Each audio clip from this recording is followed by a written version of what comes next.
할렐루야. 부활의 기쁜 아침, 여러분들에게 하늘의 기쁜 소식이 능력으로 나타나는 귀한 시간이 되시기를 주님의 이름으로 간절히 기원드립니다.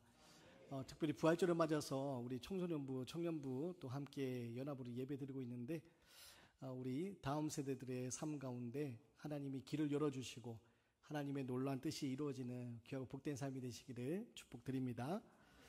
여러분, 부활을 믿으십니까? 정말 부활을 믿으십니까? 기독교 신앙에 있어서 가장 믿기 어려운 것 하나를 대보라면 많은 사람들이 부활이라고 얘기합니다. 예수님 말씀 좋고 아주 교훈적인 좋은 말씀이고 예수님이 살아내셨던 그 모습 참 본이 되는데 다 좋은데 부활은 못 믿겠다라고 이야기하는 사람들이 많습니다. 믿지 않는 사람들뿐만 아니라 믿는 사람들 중에서도 예수님의 말씀 가르침을 믿고 따를 수는 있겠는데 부활한 거는 못 믿겠다라고 이야기하는 사람들도 있습니다. 믿어지지 않는 것을 믿어지지 않는다라고 말하는 건요, 올바른 믿음으로 나아가기 위한 올바른 태도입니다. 좋은 태도입니다. 이런 태도는 믿어지지 않는데 그냥 겉으로만 나는 믿어진다고 이야기하거나 혹은 무조건적으로 믿어라라고 강압적으로 하는 것보다는 훨씬 낫습니다. 다만 여러분, 믿어지지 않는다고 해서 우리가 알지 못하는 세계가 있는데 그것을 인정하지 않는 것, 그것은 올바른 태도는 아닙니다. 무슨 말이냐? 믿어지지 않는 것을 내가 솔직하게 믿어지지 않는다라고 이야기하는 것은 올바른 믿음으로 나아가는 길이 될 수 있는데, 그런데 거기에서 내가 믿어지지 않는다고 부활은 무조건 없다라고 이야기하는 것은 올바른 믿음으로 나아가는데 걸림돌이 됩니다. 한번 생각해 보세요. 과거에 말도 안 되는 것이라 여겨졌던 것들이 오늘날 우리에게 당연하게 이야기되는 것들이 얼마나 많이 있습니까? 지금이야 2025년 오늘에야 태양을 주위로 지구가 돈다는 것이 당연한 상식이지만, 여러분 불과 500년 전만 하더라도요, 태양을 주위로 지구가 돈다고 하며 미친 사람 소리 들었습니다. 그것은 당연한 것이 아니었습니다. 여러분, 오늘날 해외여행 많이 가면서 비행기 많이 타잖아요. 여러분, 과거의 사람들, 특히 이 예수님 시대 사람들에게 큰 비행기를 타고 사람들이 하늘을 날아다닌다? 여러분, 상상할 수 없는 일이었습니다. 경험해보지 못한 일이었기 때문에.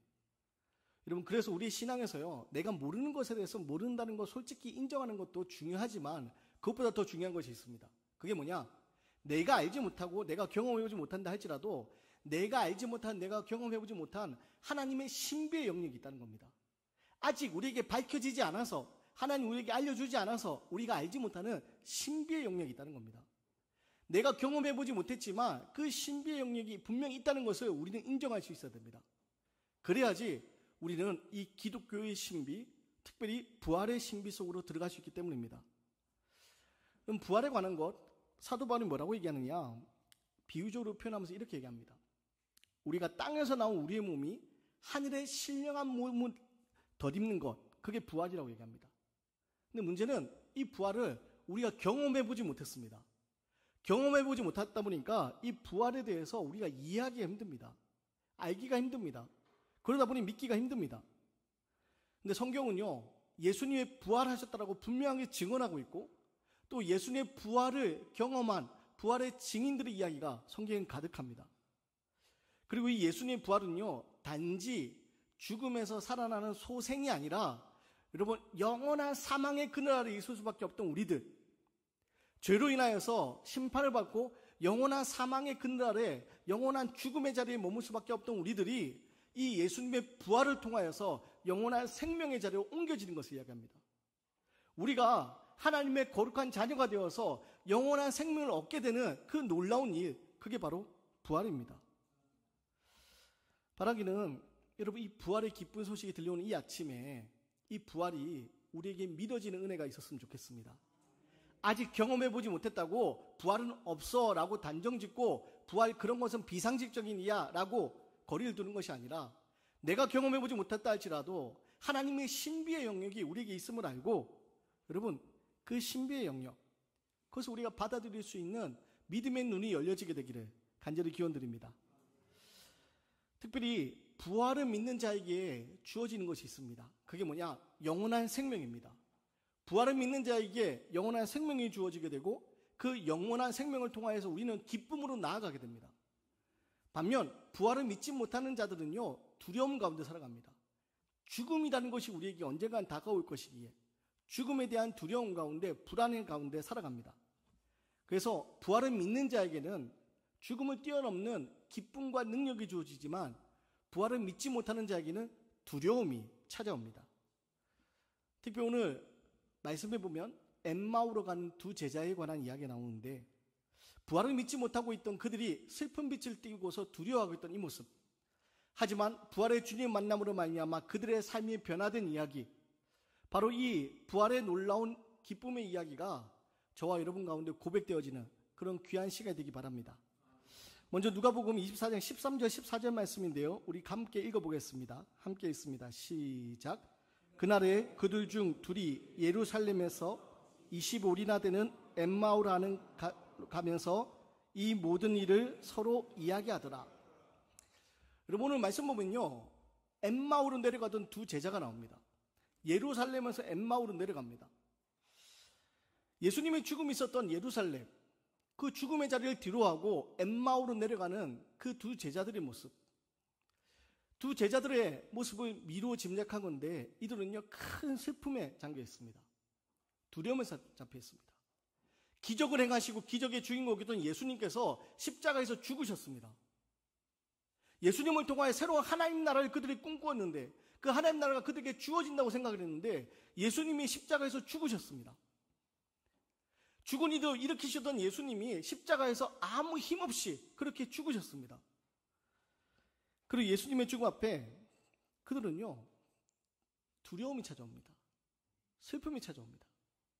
그래서 그들은 어떻게 하느냐, 예루살렘을 뒤로하고 엠마오로 내려가게 됩니다. 엠마오로 내려가는 것은요, 지금 그 예수님이 죽으셨던 이 예루살렘부터 벗어나고 싶었던 그들의 마음이 있었던 것 같습니다. 그래서 그들이 엠마오로 슬픈 빛을 띠고 걸어갑니다. 그런데 오늘 엠마오로 가는 그 길에 누가 찾아옵니까? 예수님이 찾아옵니다. 제가 15절 16절 말씀을 읽어드리겠습니다. 그들이 서로 이야기하며 문의할 때에 예수께서 가까이 들어 그들과 동행하시나 그들의 눈이 가리워져서 그인 줄 알아보지 못하거늘.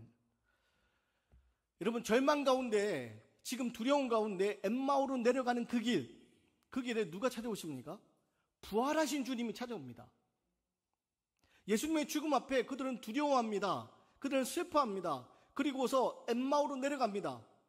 그런데 엠마오로 내려가는 그 길, 두려움 속에서 슬픈 빛을 띠고 걸어가는 그 길에 예수님이 찾아오십니다. 문제는 그들이 예수님을 알아보지 못합니다. 성경은 그 이유에 대해서 그들의 눈이 가리워져 있었다라고 이야기합니다. 무엇이 그들의 눈을 가리웠을까요? 부활의 주님이 찾아오셨는데 왜 그들이 예수님을 알아보지 못했을까요? 왜 그들의 눈이 가리워져 있을까요? 그것은 그들이 두려움 속에서, 슬픔 속에서 무엇보다 부활을 믿지 못했기 때문입니다. 예수님 부활하실 것에 대해서 미리 예언하셨습니다. 하지만 그들은 그런 일은 있을 수 없다라고 생각을 했습니다. 그래서 예수님의 죽음이 끝이다라고 생각했습니다. 그들의 상식에는 사람이 죽었다가 다시 살아나는 거 있을 수 없는 일이었습니다. 그래서 그들은요, 예수님이 부활하실 것을 예언하셨음에도 불구하고 그것을 기다리지 못합니다. 예수님의 죽음 앞에 모든 것이 끝났다라는 생각에 두려워하면서 슬퍼하면서 엠마오로 내려갑니다. 그 길에 예수님이 찾아오셨는데 그들은 예수님을 알아보지 못합니다. 이유는 그들의 상식에는 부활이 없기 때문입니다. 그들의 생각에는 부활이랑 있을 수 없기 때문입니다. 그래서 예수님이 그들에게 말씀하십니다. 24절부터 27절까지 말씀하시는데 뭐라고 말씀하시냐? 모든 것을 마음에 더디 믿는 자들이여 말씀하십니다. 우리 24절부터 27절까지 한번 읽어보겠습니다. 시작. 또 우리와 함께 한 자 중에 두어 사람이 무덤에 가 과연 여자들이 말한 바와 같음을 보았으나 예수는 보지 못하였느니라 하거늘 이르시되 미련하고 선지자들이 말한 모든 것을 마음에 더디 믿는 자들이여 그리스도가 이런 고난을 받고 자기의 영광에 들어가야 할 것이 아니냐 하시고 이에 모세와 모든 선지자의 글로 시작하여 모든 성경에 쓴 바 자기에 관한 것을 자세히 설명하시니라. 여러분, 제자들은요, 부활이란 것을 생각을 못했습니다. 그들이 경험해보지 않아서. 상식적으로 죽은 사람이 살아난다는 것을 그들은 이해할 수 없었습니다. 그래서 예수님이 찾아오셨는데 함께 엠마오로 걸어가고 계신데 알아보지 못합니다. 여러분, 이것이 제자들의 한계였고 이것이 우리가 가진 한계입니다. 봄이 오면 꽃이 피고 여름엔 더워지고 가을엔 낙엽이 떨어지고 열매가 맺는 거, 또 겨울엔 눈이 내리는 거. 그럼 우리가 이것을 압니다. 어떻게 합니까? 체험해봐서 합니다. 경험해봐서 합니다. 문제는 부활도 우리가 이렇게 경험해보면 알 수 있을 텐데 아직 우리가 체험해보지 못했습니다. 아직 경험해보지 못했습니다. 그러다 보니 부활이라는 건 있을 수 없어 라고 우리의 생각을 뛰어넘는, 우리가 인지하지 못하는 영역이기 때문에 그런 게 없다라고 생각을 하는 겁니다. 근데 여러분, 우리가 경험해보지 못해도 그 세계는 분명히 존재합니다. 제가 즐겨 좋아하는 이야기 중에 하나가 그 이야기가 있습니다. 어머니 뱃속에 10달 동안 있는 두 쌍둥이에 관한 이야기. 어머니 뱃달 속에 그 쌍둥이가 아주 어려서부터 같이 커갑니다. 근데 여러분, 뱃속에 10달 있다가 이제 어떻게 됩니까? 밖으로 나와야 되잖아요. 근데 그 쌍둥이 둘이서 이야기합니다. 오빠와 여동생 이야기합니다. 오빠, 과연 우리가 이 밖에 나가서 새로운 세상이 있다고 하는데 우리 정말 그 세상이 있을까? 오빠가 이야기합니다. 걱정하지 마. 지금 여기가 우리 아무리 따뜻해도 저 밖에는 우리가 생각보다 더 놀라운 세상이 기다리고 있을 거야. 여러분, 경험해보지 못해도, 뱃속에 있던 그 아기들이 경험해보지 못해도 그 뱃속에서 나와야지 경험해볼 수 있는 세계가 있는 겁니다. 부활도 마찬가지입니다. 우리가 아직 경험해보지 못했기 때문에 부활을 우리가 체험해보지 못해서 우리가 다 이해하지 못합니다. 하지만 부활은 반드시 존재하는 겁니다. 문제는 우리가 경험해보지 못했기 때문에 우리가 알 수 없기에 예수님은 어떻게 하시냐? 성경을 풀어서 이야기해 주십니다. 그래서 오늘 제자들이 예수님을 알지 못할 때 제자들 향해서 예수님이 뭐라고 하시냐? 성경을 풀어서 이야기해 주십니다. 성경에 예수님에 관한 모든 이야기들 자세하게 풀어서 이야기해 주십니다. 왜입니까? 여러분, 기적이 신앙을 만들어내는 것이 아니라 말씀이 신앙을 만들어내기 때문입니다. 우리의 믿음은 들음에서 나기 때문입니다. 부활이 믿어지는 거, 여러분, 우리가 아직 경험해보지 못했지만, 아직 체험해보지 못했지만 말씀을 통해서 우리가 믿을 수 있기 때문입니다. 그래서 예수님이 제자들에게 말씀을 풀어주십니다. 사랑하는 여러분, 부활이 우리가 경험해보지 못해서 비상식적이고 이건 말도 안 되는 이야기야 라고 하나님의 신비의 영역이 있음에도 불구하고 그것을 인정하지 못하고 그런 것은 없다라고 여러분 그렇게 거리를 두지 마시기 바랍니다. 부활은요, 우리가 경험해보지 못했지만 이미 일어난 일이고 지금도 우리에게 다가오고 있는 일입니다. 그리고 이것은요, 말씀을 통해서 우리가 경험할 수 있는 일입니다. 28절 29절 말씀인데요, 우리 28절 29절 말씀을 한번 읽어보겠습니다. 시작. 그들이 가는 마을에 가까이 가매 예수는 더 가는 것 같이 하시니 그들이 강건하여 이르되 우리와 함께 유하사이다. 때가 저물어가고 그날이 이미 기울었나이다 하니 이에 그들과 함께 유하로 들어가시니라. 여러분, 제자들은요, 지금 예수님이 말씀을 전해주실 때, 말씀을 풀어주실 때, 성경을 풀을 때 마음이 뜨거워집니다. 그러면서 예수님과 더 있고 싶어서 예수님과 함께 있고자 합니다. 그래서 예수님이 제자들과 함께 할 때 어떤 일이 벌어지냐? 30절 31절 말씀인데요, 제가 읽어드립니다. 그들과 함께 음식 잡수실 때에 떡을 가지사 축사하시고 떼어 그들에게 주시니 그들의 눈이 밝아져 그인 줄 알아보더니 예수는 그들에게 보이지 아니하시는지라. 여러분, 가려워졌던 눈이 밝아집니다. 가려워졌던 눈이 밝아져서 예수님의 힘을 알아봅니다. 이 모든 일이 어떻게 일어납니까? 바로 부활의 주님이 엠마오로 절망 가운데 걸어가던 제자들에게 찾아오시고 그들에게 말씀을 들려주실 때 그들의 마음이 뜨거워져서 알게 되는 겁니다. 그래서 제자들은요, 이 부활의 주님을 비로소 알게 되고 어떻게 하냐? 32절 34절 말씀 제가 마지막 읽어드립니다. 그들이 서로 말하되 길에서 우리에게 말씀하시고 우리에게 성경을 풀어주실 때에 우리 속에서 마음이 뜨겁지 아니하더니 하고 곧 그때로 일어나 예루살렘에 돌아가 보니 11 제자 및 그들과 함께한 자들이 모여있어 말하기를 주께서 과연 살아나시고 시몬에게 보이셨다 하는지라. 여러분, 그들은요, 비로소 알게 됩니다. 예수님 우리에게 말씀을 풀어줄 때 우리가 마음이 뜨거워졌구나. 그분이 바로 예수님이셨구나. 그리고 제자들은 변화됩니다. 예루살렘에서 예수님의 죽음 앞에 두려움 가운데 슬픈 미소를 띠고 엠마오로 가던 제자들이요, 이제 부활의 주님을 만나서 어떻게 되느냐? 그들이 다시 발걸음을 돌려 사명의 자리 예루살렘 올라갑니다. 여러분, 부활의 주님 부활하신 것을 그들이 알게 되었고 믿게 되었을 때 그들은요, 두려움 가운데 내려가던 엠마오의 길에서 다시 발걸음을 돌려서 예루살렘 올라갑니다. 사랑하는 여러분, 오늘 말씀 가운데 부활의 기쁜 소식 우리에게 어떤 의미인지 우리가 알기 원합니다. 주님 부활하셨습니다. 이것을요, 우리가 입으로만 고백하는 것이 아니라 우리의 삶의 능력으로 나와야 되는데 어떻게 되느냐? 지금도 우리에게 찾아오셔서 우리에게 말씀하시는 주님, 그 말씀을 통해서 부활을 우리가 알아야 됩니다. 부활을 경험해야 됩니다. 아직 우리가 온전한 부활을 경험할 수는 없지만 말씀을 통해서 마음이 뜨거워짐을 경험하며 주님 다시 살아나셨구나 깨달을 수 있어야 됩니다. 그럴 때 우리는요, 더 이상 두려움의 엠마오로 걸어가는 제자들의 모습이 아니라 이제 부활의 주님의 그 놀라운 능력을 통하여서 새로운 힘을 얻고 기쁨으로 나아갈 수 있게 되는 겁니다. 2000년 전 예수님의 죽음과 부활은요, 과거의 한 이야기가 아니라 오늘 우리의 삶 가운데 역사하시는 능력이 됩니다. 기적을 믿나요라는 책이 있습니다. 2005년 미국 애틀랜타에서 일어났던 총기 사건이 일어났을 때 그때 살인범에게 인질로 잡혔다가 다시 풀려난 애슐리 스미스라는 여인의 자서전입니다. 2005년 어떤 일이 있었냐? 니콜스라는 사람이 강간 혐의로 재판을 받던 중에 그 판결 결과가 마음에 들지 않는다고 옆에 있던 그 경찰의 총을 빼앗아서 그 판사와 그리고 경찰들을 쏴 죽이고 도망치는 일이 벌어집니다. 총기 사건이 일어난 겁니다. 이 니콜스라는 사람이 도망을 치다가 숨어들었는데 어디로 숨어들었냐? 애슐리 스미스라는 이 27살의 이 여자의 집에 숨어듭니다. 그리고 이 사람은 인질로 잡게 됩니다. 근데 애슐리 스미스가 어떤 처지에 있었냐? 이 사람이요, 사춘기 시절에 마약을 접하고 그 마약에 깊이 중독되었다가 또 아이를 낳았는데 그 아이를 이제 키울 수 있는 그런 자격도 잃어버려서 아이를 어머니의 집에 맡기고 그렇게 어렵게 살고 있던 여자였습니다. 이 여자가 양육권도 뺏긴 채 그렇게 마약에서 벗어나서 다시금 살기 위해서 애를 쓰다가 어떻게 하느냐? 세대백교회 류고래 목사님이 주도하는 목적이 이끄는 40일의 삶 그 캠페인에 참여하게 되고요. 그 캠페인을 동참하고 있던 중입니다. 그런데 지금 살인범이 자기의 집에 와서 자기를 인질로 삼은 겁니다.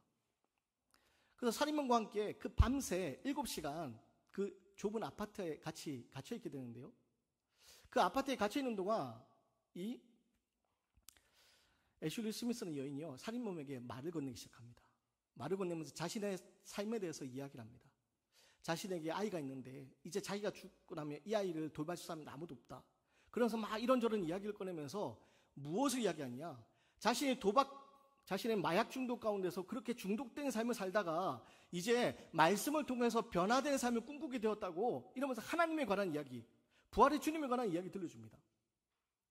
그런데 그렇게 이 부활의 주님에 관한 이야기, 성경 이야기를 쭉 하다가 이 니콜스라는 살인범이요, 마음이 변화되기 시작합니다. 그래서 날이 밝자 어떻게 하느냐? 그 애슐리 스미스라는 여인에게 아이를 데리러 갈 수 있도록 풀어줍니다. 그리고 살인범에게서 풀려난 그 애슐리 스미스가 경찰에 신고를 하게 되고 경찰이 찾아왔을 때 그 살인범 니콜스는요, 그 자수하면서 그 자리에 순순히 나오면서 경찰에게 저항하지 않고 자수하면서 이 모든 일들이 알려지게 됩니다. 여러분, 인질로 잡혀있던 이 여인, 살인범이 총을 겨누고 자기를 죽이려 하면 인질로 잡고 있을 때 얼마나 두려웠겠습니까? 그런데 그 순간 이 살인범과 나눈 이야기 가운데 부활의 주님에 관한 이야기가 나왔습니다. 부활의 주님에 관한 이야기가 나왔을 때 어떻게 됩니까? 그 니콜스라는 살인범이 마음이 뜨거워지면서 그 마음의 문이 열리게 되고, 여러분, 그 죽음의 자리에서 생명의 자리에 나아갈 수 있는 길이 열리게 된 겁니다. 이것이 바로 여러분, 오늘 우리의 삶 가운데 나타나는 부활의 능력입니다. 사랑하는 여러분, 2000년 전 예수님 부활하셨다. 그것이 단순히 우리의 외침이나 구호가 아니라 오늘 우리의 삶 가운데 나타나는 능력이 되어야 됩니다. 그러기 위해서는요, 여러분, 주님 우리 가운데 찾아오셔서 말씀하고 계신 이 말씀을 붙들고 나아가야 됩니다. 부활의 진정한 능력을 우리가 경험하기 위해서는 여러분, 이 말씀 붙들고 나아갈 때 오늘 이 엠마오로 가던 제자들의 마음이 뜨거워진 것처럼 우리의 마음이 뜨거워지고 말씀을 통하여서 부활이 오늘 나에게 능력이 되고, 그래야 해서 우리는 더 이상 두려움 가운데 나아가는 삶이 아니라 기쁨 가운데 감사로 나아가는 삶이 되는 겁니다. 바라기는 엠마오로 가던 길에 부활한 주님을 만나고 여러분 그들의 마음이 뜨거워지고 두려움으로 걸어가던 그 길을 돌이켜 기쁨으로 나아갔던 제자들의 모습처럼 오늘 우리의 삶 가운데 여전히 두려움이 있겠지만 부활의 주님을 만나고 말씀을 통하여서 우리의 마음이 뜨거워지며 부활의 능력으로 산 소망으로 기쁨으로 나아갈 수 있는 믿음이 저와 여러분의 있게 되기를 주님의 이름으로 간절히 기원드립니다.